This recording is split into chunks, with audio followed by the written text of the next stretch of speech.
Today we with Darius Edwards. You know, beating the odds with the $1 billion barber. What's the deal, my guy? What's going on?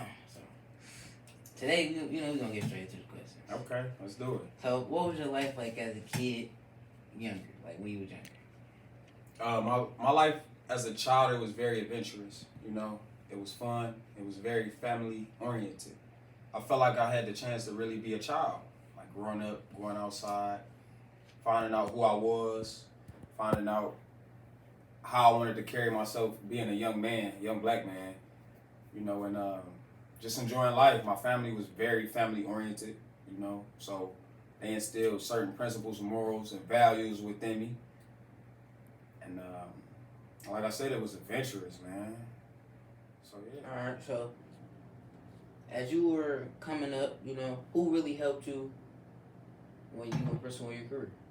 I had a lot of help growing up pursuing my career. You know, first and foremost, God, He always been with me. My mother, she was a huge help in helping me pursue my career. First of all, she bought me my first pair of clippers, you know, so that was the first thing. Second of all, she would never let me quit, you know. She told me whenever you begin something, you need to finish. And the reason why that's important is because when I first started barber school, it's like the first 3 to 4 months, you ain't even on the floor cutting hair. You downstairs doing book work. You learning about the different layers of the skin. You learning about the hair cuticle, different hairstyles. You even learning about nails, and I don't even do nails. So when I got hit to that, I'm like, oh no, I got discouraged. I'm thinking I'm finna go in there, sign up, I'm cutting.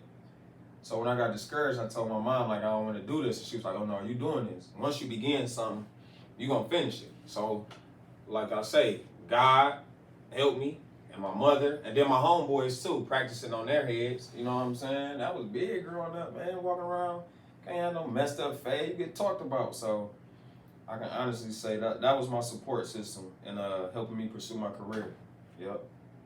So, how did you overcome those challenges you faced in your career? I kept God first. You know, I kept my mind focused on the vision at hand. I know how the end goal look. So no matter what happens in my life, I'm still like, oh no, I still know how that look right there. So it kind of still keep me hungry, you know. In times with low vibes or whatever, it keeps me hungry. So, you know, just having a plan, basically. No matter what challenge arrives, I'm like, yeah, I'm stepping on that because I still got to get to this. And it's you know, what's interesting? Me having that vision of the end goal, it like drives me. It makes me hungry. You know what I'm saying?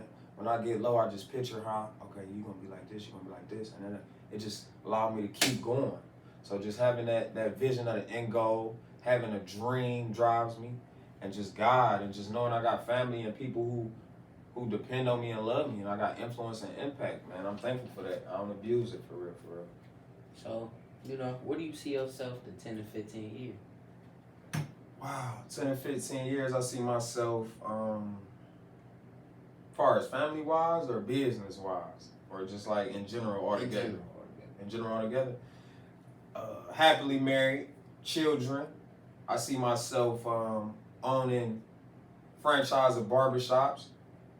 And the barbershops, it ain't going to be regular. We're going to be doing quality fire cuts, the freshest barbers, the coldest barbers from wherever, it don't matter. That's going to be the system. In one of those shops? For sure, Jay, for sure. The freshest barbers, you know what I mean, who take pride in what they're doing. You know what I mean? As far as the money-wise, you know, I see myself being in a great position, you know, and An MDO name? oh, a couple of them M's. A couple of them M's. I'm manifesting that. A couple of them M's, y'all seeing it now. And just having a heavy impact upon my community where I grew up at. Like, you know, I ain't trying to be on no pedestal, but when I'm out of here, when I transition, I want people to be like, Darius made an impact in my life. You know what I'm saying? So that's where I see myself, for real, for real. And about like, what'd you say, 10 to 15? You know? All right. So, what advice would you give the youth that are chasing a dream? I would tell them to keep God first. And if you're not religious,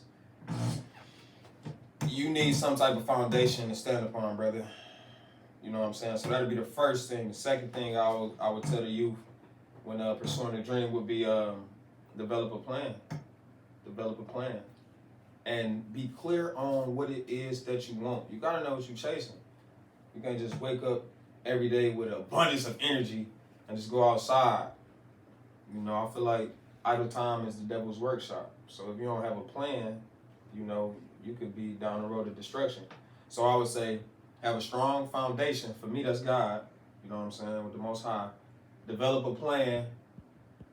Be clear. Have a clear vision on what it is you want. Understand the necessary steps of what it takes to get there. And then I'll say this. Know that it ain't going to always be easy, bro. I got to let you know that. It ain't going to always be easy, man. You So gonna, back to those challenges you're going to face. back to them challenges. You're going to be tested to show yourself approved. If you fail the test, hey, my dog, it wasn't for you. If you keep on stepping, like me, a stepper, yeah, it's going to feel even better when you obtain what it is you're chasing. That's why I tell the youth. So, what did your journey teach you about yourself? The journey taught me that I'm super, super duper strong. It taught me that I have influence and impact even when I don't want to. It taught me that, you know, everything you do affects somebody around you. So watch what it is that you do. And it just taught me that you can be anything. So, like, as a kid, like, Yeah. was you like, you ever, and like, did you ever do like gang activity, or like, did you ever do criminal things as a kid? Trying to incriminate me, man. No, I ain't incriminating you. It's just a question. You know, they can't book you for years ago, crime. Yeah, it is a statute of limitation. No, all jokes aside, I got into a couple hiccups for real, but it wasn't nothing too serious, you know. I really never experienced no jail time. I might have took my mother's car, went joyriding in the car, just being young and having fun with a couple of my homies, you know, stuff like that. Plenty fights growing up, but nah. To get straight to your question, nah, never been incarcerated, and nothing really much that serious, Jay, for real. Oh yeah. Okay. So if you didn't do barbering, what would you do? Man, that's a great question. See, I always looked at myself as an entrepreneur. I always looked at myself as being my own business. So if it wasn't barbering, it would have been something dealing with my hands, something that got to do with me being like my own boss. So I could say, like, it might sound corny, but I probably would have tinted windows. I would have did heating and cooling. I would have did plumbing, breeding, rare breed of dogs, got into real estate. Let me see, came up with my own shirt business, clothes business, even moved like to the south and grew crops and whatnot, things like that, man. So it was always gonna be like something like that includes me being my own boss and entrepreneurship. If it wasn't barbering, for sure. So yeah, so you know you're doing pretty good, you know, as a barber right now. So like, Praise when you be. think about when you gonna think about buying your own shop? Man, that's what's up, man. So I've been at the shop currently. I'm at Fatheads Barbershop. I've been in 10 years, you know, and just now of late, you know, I've been doing the proper paperwork. And by that, I mean having a business bank account, having my name LLC, making weekly deposits so the bank can see me making weekly deposits, you know, giving my clients receipts after I cut their hair. And, you know, I'll probably have to do that for anywhere between like 6 months to a year. And once they see that consistent depositing and consistent paper trail, then I'll be able to get like more loans and things like that. So I see myself getting my own shop within like the next 6 months to a year, to be honest. Maybe even sooner, man. All praise be to the Most High. So yeah, so, you know, I see you with your shoes. Like, you know, when you get in the shoes. That's like a barber thing too, man. We love being fresh. So to be honest, I always loved shoes since I was younger. You know what I mean? We really couldn't afford them like that when I was younger. So when I became older, started making some money, cutting hair, being able to buy my own shoes, I just started going crazy, if you will, for real. So I say I've been into shoes since I was like 10, man. Seeing my older cousins come over with the hottest shoes out, you know. Seeing the hustlers and the dope boys on the block, like the questions you asked me. Seeing them in the fresh shoes. So I always been into shoes, and of late, man, I just been, if I see it, I like it, I cop them, man, and I feel like if I look good, I feel good. It impacts how I act. So yeah, I've been in the shoes all my life, and I got a bunch of them. Man. So I see you like how long you been growing your dreads, like. Oh yeah, man, I've been having my locks for 6 years. Yep, 6 years. I actually had the wicks. That's where you like combine like 3 of them together. It's like a Florida thing, but I end up pulling them back apart because I ain't like the style. So now it's kind of like I'm starting over, which they still pretty long. But yeah, I've been having my locks 6, 7 years. It's like a spiritual thing to me, having locks. It's like it resembles like my growth, or it means my growth for real. Bro, I don't got no more questions. So yeah, so how do you stay up to date with the modern cuts that people come in here with? And what is the modern cuts that they come here and get? That's a good question, Jay. Well, nowadays you got social media. You feel me? So you got Instagram, you got Snapchat, Twitter, and I just so happen to have all those platforms of social media. So really, them boys keep me on point. And then I follow other barbers who I like their work too, who I look up to kind of. So you know what I'm saying? I still, whenever they post a haircut, whenever they post this is how you do this type of haircut service, I'm always watching that. And then Google. I can always Google haircuts and see which ones are more popping, which ones the young men around my area is wearing the most. And then I'm located right here around the corner from my high school that I graduated from. So when all the young boys, they walk through here, I can kind of look at their hair and be like, okay, that's what they rocking. And then the other part of your question, you asked me, like, what's the most popular haircut or style? It's something similar to what you rocking, You got the hair up top, sort of like a temp fade. Temp meaning it started like the temple and it go all the way around. And then another very, very popular haircut would be the line up and taper with the afro. That's what I had before I dropped my locks, man. I had the fro with the taper just on the sides and the back. And then I used to just use the curl sponge and sponge that boy up with the crispy line. So yeah, to answer your question, Instagram, Twitter, Facebook, and then just being out here in my city, man. Sometimes when I have some downtime, I'll just step outside, get some sun, get some air, and I holler at the young boys, see what cuts they wearing, and they'll let me know, like, yeah, D, this was popping. That's what we wearing. And I just go from there. I see they cut, watch a couple YouTube videos, like, man, how did his barber do that? And then I mimic that cut, and then after doing it so many times, I just begin to master that boy, So yeah. So like, what do you and your clients talk about when you cutting their hair and stuff like that? Man, it's crazy because when I went to Michigan Barber School, they told us don't talk about like religion and politics. But come on, man, I cut hair in the city I grew up in, so I'm majority. I know a lot of people. I mean, granted, I do got clients who come from Westland, West Bloomfield Hills, Romulus. But to answer your question, bro, we talk about everything up under the sun. But if it's offensive, of course I'm not talking about that because I ain't really trying to offend nobody. I ain't trying to get into no quarrel in a barbershop. We not trying to be in here really like fighting.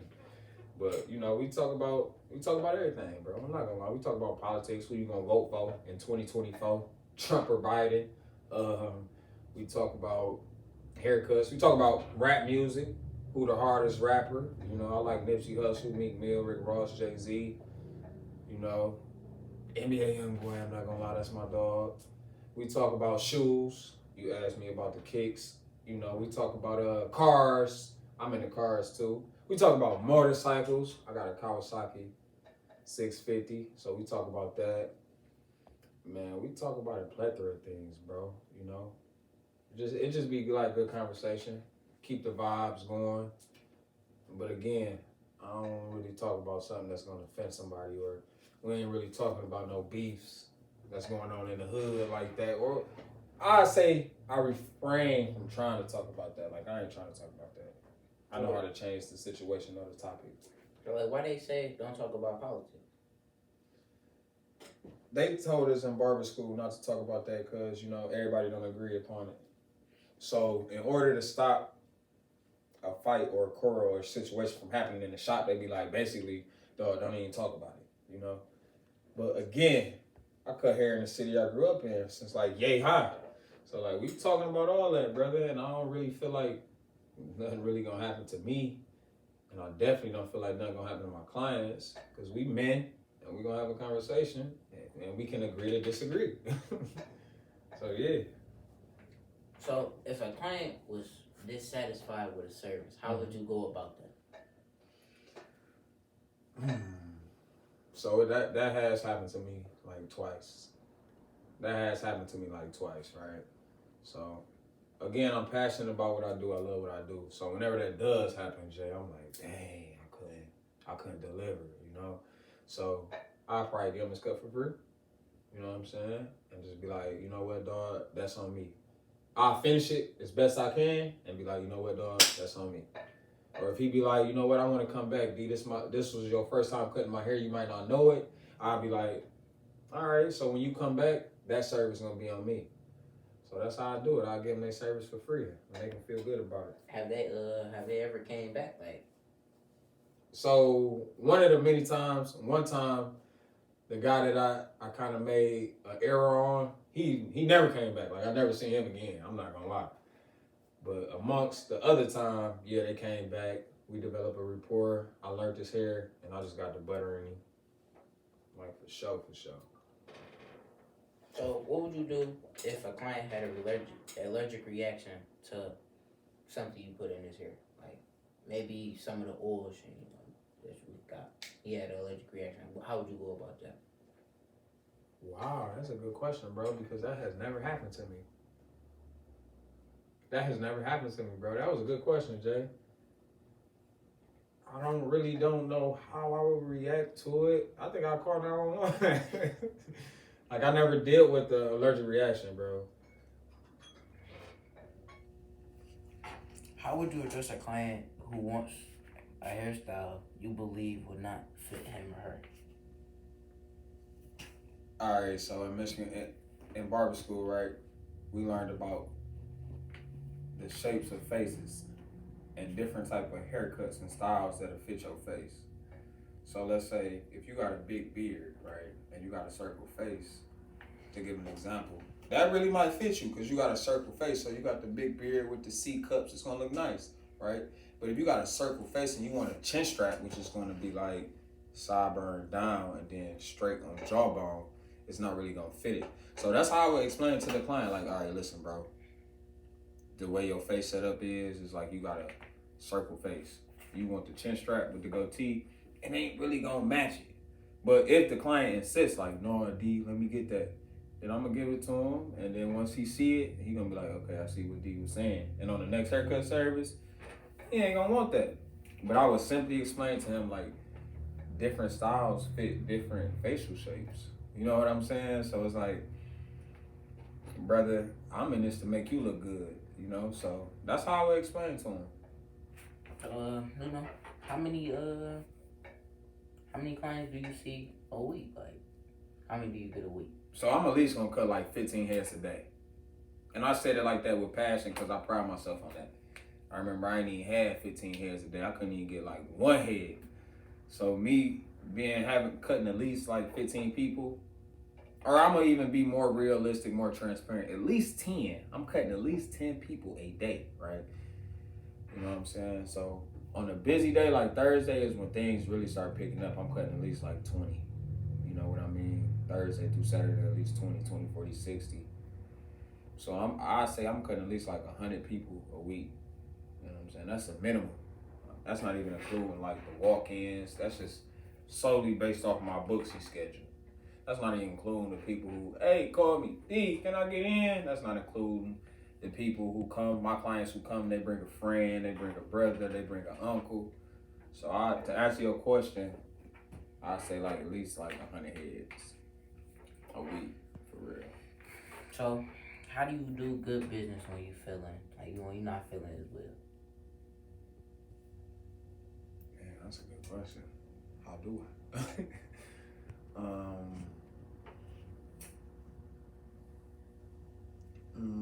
I'll say focus on the goal. You know what I'm saying? I got my goals planned out and written down, right? So if one morning I'm not feeling as good, I'm not feeling as enthusiastic, as positive as I usually do, I just go back and read my goals and my plans. Like, okay, D, you trying to have a franchise of barbershops. If you don't go in to work today and you don't cut the people you cut, how is that going to benefit you in the long run to have your franchise of barbershops? And if I can't answer that question, then I'll get my behind up and I just get in the shower, I get dressed and I come to work. Now, like usually when I come to the shop and I begin cutting hair, kicking it with my clients and interacting, my energy usually always change. You know what I'm saying? So if I'm feeling low, when I come to the shop, I'm cutting, we laughing, we joking, we got the TV up there, we got the music videos. So the atmosphere is pretty much gonna change my energy. So I'm gonna get out of that low vibe. Like, you know what? I ain't, you know, that bad. You know what I'm saying? And then I got some workers who work with me and they pretty cool. So if I'm low, you know, they come in with their high energy, boom, my energy back online. You know what I'm saying? So that's really how I change it, man. Yeah. So, you know, I see how you, like, you know, you sponsor, like, smaller businesses. Like, you know, like, did they do that to you? Like, when you was a smaller business? Like did you get that same type of treatment or? No, I really didn't. So you giving people that didn't get that, like, that you didn't get, you giving it to them? Yeah, I'm just trying to show them I'm a bigger person, and I'm just trying to show them, like, you know, you couldn't stop me, and you can't stop me. Like, even though you didn't sponsor or help me, I'm gonna do that for you. You know what I'm saying? And then hopefully, in their soul and their spirit, they be like, that's a solid guy right there. You know what I mean? Because my whole thing is treat people how you want to be treated. You know what I'm saying? So whether they gave me a chance or they didn't, I'm going to give you a chance. And that's just how I'm rocking, man. That's just how I was raised. It's in me, not on me, man. Pause. For sure. Yeah, so right now we located on 10621 West Jefferson, River Rouge, Michigan. Right directly across the street from the River Rouge police station, right? The school I graduated from, the high school I graduated from, River Rouge High School, is located like right over there. You really can't see it. It's behind like the gas station and whatnot. And we standing in front of the shop right here. Now, this is Fatheads Barbershop, man. Get the barbershop, cuz. This is where all the magic takes place right here, man. You know, 10621 West Jefferson, Fatheads Barbershop. This is where the magic goes down at, man. You know? All the magic take place in here. You feel me? $1 billion barber. This is my suite room right here. You know what I'm saying? My suite. I love my setup in here. It's my barber chair. A couple of tools and implements that I like to use. I do like Andis clipper. I like Oster. And I also like wall clipper. I am a big fan of those things, you know. And this is where all the magic takes place, man. I used to come to this same exact shop. I didn't come here, but I used to walk past the same exact shop when I was like 15, 14, before I even decided to cut hair. So it's just like the universe works in mysterious ways because it's so amazing because now I am the main barber in this exact shop, man. So that is such a blessing. And I was honored to do this documentary for Cuz. And then when he told me it was about beating the odds, because like I said, I used to walk past this shop every day to go hoop, kick it with the girls, whatever I was doing. Never once I thought like, I'd be a barber in that shop one day. Never was a plan, never was a thought. But it happened once I found out that barbering was my passion. So I for sure beat the odds, man. And again, I was honored to do this documentary. Shout out to my cousin. And, you know, it is what it is, man. Y'all came in. I showed y'all what it was. Y'all asked a lot of great questions. I was transparent with you guys. And, you know, it is what it is. $1 billion barber, $1 billion thoughts. I can, I must, I will. Let's get it. So, beating the odds is about staying strong, overcoming obstacles, man. You know? And again, I know I said this once, but I was totally honored to do this documentary because take a different type of individual, bro, to overcome certain circumstances. You know what I mean? So I'm glad that I was revered upon as one of those individuals, man. And I got a couple guys who I know they beat the odds as well. These cards I'm holding right here say stay focused, stay motivated. One of my clients, been cutting him for years. He's also an individual who beat the odds, man. Unforeseen circumstances was able to just hurdle over him. So beating the odds, it shows you who you are, man. Shows you what you're capable of. Anything is possible, man. I can do all things through Jesus Christ who strengthened me. And I told y'all, man, faith, God is my main motivation. My wife, my family is my next, but God is my main motivation. So if you want to beat them odds, kind of like me, kind of like the guy who holding the camera, keep that foundation rooted in something solid. You know what I mean? Stay focused, develop a clear plan, and execute, dog. You're going to experience hard times. You're going to experience hardships, but it's just a test. It's a test. Test is short for testimony. You cannot get the testimony without a test. So I ain't here to preach. I ain't here to lecture. Shout out to my guy J-Mo. Stay focused, motivated. Search him up, Google him, copy some merch.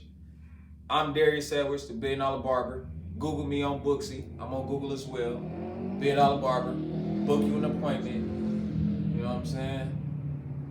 And come through and experience that quality, man. Because that's what it's about, man. Let's get it.